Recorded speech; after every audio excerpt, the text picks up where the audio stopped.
New leadership at Singapore's national rowing body has new and bold plans to grow the sport.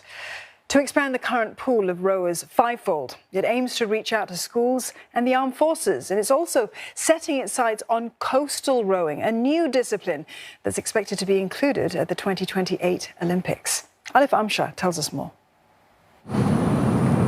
The dawn of a new era for rowing in Singapore. With a freshly minted leadership at the helm, the sport's national body has set bold goals. There are possibly only 200 rowers in the country.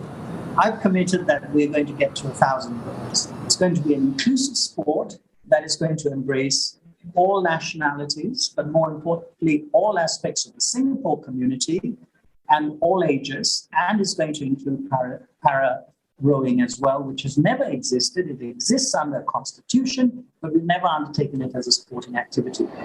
The Rowing Association also wants to expand the training space at Pandan Reservoir. It's now 25 metres short of a full 2,000-metre rowing course.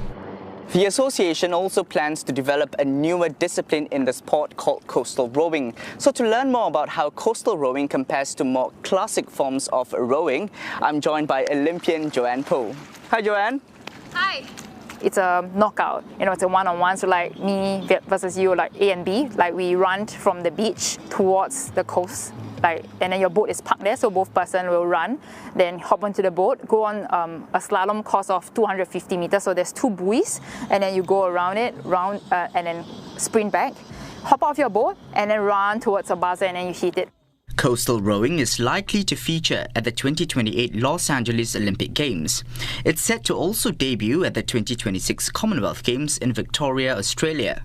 With our coast, West Coast, East Coast, Pasir Ris, Changi Beach, it can become a very exciting sport, weekend sport for people, and then eventually turn into this competitive Olympic event. It's also a rowing discipline which does not necessarily favour automatically those athletes who are big, heavy and strong. So technique, timing, race strategy, etc., all make a big difference. Closer to home and much nearer on the horizon, the women's team is eyeing history at next year's Asian Games. It wants to qualify for the AIDS event for the very first time and perhaps even medal. I'm not afraid to tell people that this is what we want. Whether or not we achieve it is a separate issue. We're not just there to participate. We train and believe that we can do it.